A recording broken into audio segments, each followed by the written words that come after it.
코스피 9천 시대가 열렸습니다. 불과 이재명 정부 출범 1년 만에 한국 자본시장에 새 역사를 썼습니다. 현재 9,200을 기록하고 있습니다. 주식시장 정상화를 향한 정부의 강력한 의지, 그리고 자랑스러운 우리 기업의 끊임없는 노력이 시장에 대한 신뢰를 높인 결과입니다. 국회에서도 자본시장을 투명화하는 상법 개정을 한 결과도 보탬이 됐다고 생각합니다. 지난 1년간 이재명 정부는 글로벌 경기 둔화 흐름 속에서도 수출액 7천억 불이라는 대기록을 달성했고, 재정학적 위기 속에서도 공고한 경제 성장률을 보였습니다. 중동 전쟁 위기 속에서도 이재명 대통령의 탁월한 위기 관리 능력으로 코스피 시장이 안정적으로 성장할 수 있었다고 생각합니다. 전남 광주 통합으로 5급 3특 균형 성장이 시작됐습니다. 코리아 디스카운트를 넘어 코리아 프리미엄 시대를 활짝 열고 있습니다. 대통령 잘 뽑아놨더니 나라에 좋은 일이 많이 생깁니다. 이재명 정부의 성과가 민생 곳곳에 퍼질 수 있도록 국회도 최선의 노력을 다하겠습니다. 어제 이재명 대통령께서 성공적인 유럽 순방을 마치고 귀국하셨습니다. 이번 이재명 대통령의 G7 유럽 순방은 국익 중심 실용 외교의 교과서와도 같았습니다. 한반도 평화 정착을 위한 주요 국가들의 공동 노력, 필요성을 설득하는 한편, 수출로 먹고 사는 국가로서 자유무역에 따른 상호 이익에 공감대를 형성하는 주도적 노력을 다하였습니다. 당당한 외교로 지킬 것은 지키고, 영리한 외교로 얻을 것은 얻어내는 월드클래스 세계적인 정치 지도자의 면모를 가감없이 보여주었습니다. 이것이 대한민국의 국격이다를 몸소 보여주신 이재명 대통령께 경의를 표하며 깊이 감사드립니다. 무엇보다도 이번 순방의 하이라이트는 G7 공식 만찬 자리에서 미국 트럼프 대통령과 나란히 앉아 90분 이상 환담을 나눈 장면이었습니다. 이재명 대통령은 중동 지역에 이어 한반도에서도 지속 가능한 평화가 정착될 수 있도록 트럼프 대통령의 관심과 관여를 기대한다고 말씀하셨습니다. 이에 트럼프 대통령도 한반도 평화를 위한 기여 방안에 대해 고민하고 필요한 역할을 해 나갈 것이며, 이를 위해 이재명 대통령과도 긴밀하게 소통해 나가겠다고 화답했습니다. 두 정상은 공식 만찬 외에도 G7 정상회의 기간 동안 여러 차례 마주하며 한반도 평화 등 다양한 현안의 의견을 주고받고 각별한 친분과 두터운 신뢰를 다졌습니다. 앞서 트럼프 대통령은 8년 전 북미 정상회담에서 김정은 북한 국무위원장과 산책하며 나란히 찍은 사진을 SNS에 게재하면서 북미 대화의 기대감을 환기시킨 바 있습니다. 이재명 대통령도 교황청 방문해서 레오 14세 교황님께 평양 방문을 제안했습니다. 이재명 대통령의 혼신을 다한 노력에 힘입어 북미 대화가 재개되고 남북관계도 물꼬를 터서 한반도 평화 정착과 안정에 큰 진전이 있기를 간절히 희망합니다. 국회와 당 차원에서도 한반도 평화 정착과 안정을 위한 이재명 대통령의 노력에 적극 힘을 보태겠습니다. 멈춰선 한반도 평화의 시계가 다시금 힘차게 나아갈 수 있도록 제 역할을 다하겠습니다. 우리는 다시 한번 강조하지만 우리는 수출로 먹고 사는 나라입니다. 대외 의존성이 그 어느 나라보다 높은 나라이므로 국제관계, 외교 역량이 중요합니다. 그러므로 한미관계, 남북관계, 북미관계가 매우 중요합니다.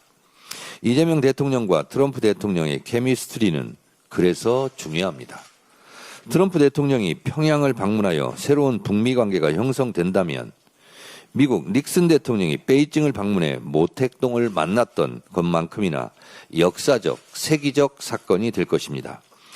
트럼프 대통령과 김정은 국무위원장과의 세기적 북미 정상회담이 하노이 노딜로 끝났을 때 잠시 한반도 평화의 신이 비껴갔지만 결코 포기할 수 없는 우리가 가야 할 목표이고 목적지입니다. 저는 30여 년 동안 북미 관계의 새로운 전환, 즉 북미 수교가 한반도 평화의 열쇠라는 것을 염원하고 줄기차게 주장해 왔습니다. 그 평화의 문을 열기 위해 김대중 대통령은 6.15 공동선언으로 첫 발자국을 뗐고 노무현 대통령은 군사 분계선을 걸어서 넘으며 평양에 가서 14선언을 했습니다. 문재인 대통령은 김정은 국무위원장과의 도보다리 산책을 하며 4.27 판문점 선언과 9.19 군사 합의를 했습니다. 김대중 대통령이 첫 길을 내고 그 길을 노무현 대통령이 걷고 문재인 대통령이 길을 넓혔으나 막힌 길을 이재명 대통령이 다시 뚫어야 합니다. 한반도 평화의 여정에서 같은 방향을 보며 걸었던 평화의 길이 이재명 정부에서 다시 활짝 피어나길 소망합니다. 이재명 대통령의 국익중심 실용 외교의 백미는 새로운 북미관계, 새로운 남북관계 형성을 통한 한반도 평화, 국익의 극대화입니다. 새로운 외교 역사를 굵직하게 쓸 역대급 업적이 이재명 정부 내에 이루어지길 진심으로 바라고 응원합니다.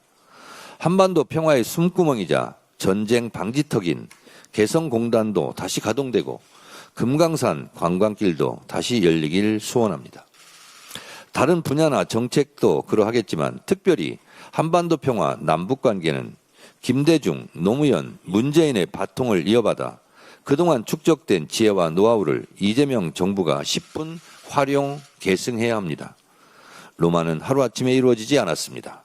대한민국의 국운을 결정할 한반도 평화와 남북관계의 역사 또한 계승적 관점에서 이어 달리기를 해야 합니다. 김대중의 역사, 노무현의 역사, 문재인의 역사를 자양분 삼아 이재명의 역사가 더욱 꽃피길 바랍니다. 역사는 직진하지 않지만 결코 후퇴하지 않습니다. 한반도 평화의 길이 험난하지만 결코 후퇴할 수 없습니다. 이재명 정부에서 한반도 평화의 꽃이 활짝 피어나길 진심으로 소망합니다. 어제 본회의에서 투표용지 부족 사태 관련 국정조사 특별위원회 위원 인선이 완료됐고 국정조사 계획서가 의결됐습니다. 국민의 참정권을 훼손하고 주권재민의 원칙을 침해한 이번 사태는 결코 있을 수 없는 일이며 앞으로도 절대 있어서는 안 될 일입니다. 재발 방지를 위해 가장 먼저 선행되어야 할 것은 철저한 진실 규명, 책임 소재 규명입니다. 국정조사 특위는 앞으로 45일간 선관위의 행정적 무능과 부실한 대응 등 선거 행정 전반에 걸친 철저한 진상조사를 행할 것입니다. 다시는 국민의 참정권이 침해받는 일이 없도록 아주 엄중하고 확실하게 파헤쳐 주시기 바랍니다. 동시에 국회는 선거관리 전반에 대한 신뢰를 회복하기 위한 제도 개선에 집중하겠습니다. 민주당은 현재 선거관리제도 개선 특위와 국민 참정권 수호 TF를 가동 중에 있습니다. 선관위의 대대적인 혁신을 포함해 선거관리 체계 전반에 관한 근본적인 개혁안을 도출해 국민이 안심하고 투표할 수 있는 환경을 만드는 데 최선을 다하겠습니다. 국민의힘에게도 다시 한번 강력히 요청합니다. 더 이상의 혼란과 갈등 조장을 멈춰 주십시오. 부정선거 음모론에 기대어 선거 불신을 키우는 것은 책임있는 공당의 역할이 아닙니다. 국민의힘도 이제 윤 어게인 세력과 부정선거 음모론과의 단절이 필요합니다. 당권 계산에만 혈안이 돼 민심을 왜곡하고 국민을 갈라치게 하는 것 역시 구태 정치이고 우리가 청산해야 할 구태 정치입니다. 지금은 국민의 참정권 침해라는 국가적 중대 사안을 바로잡기 위해 함께 힘을 합쳐야 할 시간입니다. 진짜 국민 참정권 수호를 원한다면 국민의힘은 무책임한 정치 공세를 멈추고 진상조사를 위한 국정조사와 선거제도 개혁을 위한 국회 논의에 전념하기 바랍니다. 잠시 후 2026 피파 북중미 월드컵 한국과 멕시코의 경기가 열립니다. 태극전사의 승리를 기원합니다. 선수 여러분들이 오랜 시간 흘린 땀방울과 노력을 잘 알고 있습니다. 부상 없이 선수 여러분들의 기량을 마음껏 펼칠 수 있기를 온 마음으로 전 국민과 함께 응원하겠습니다. 오 필승 코리아.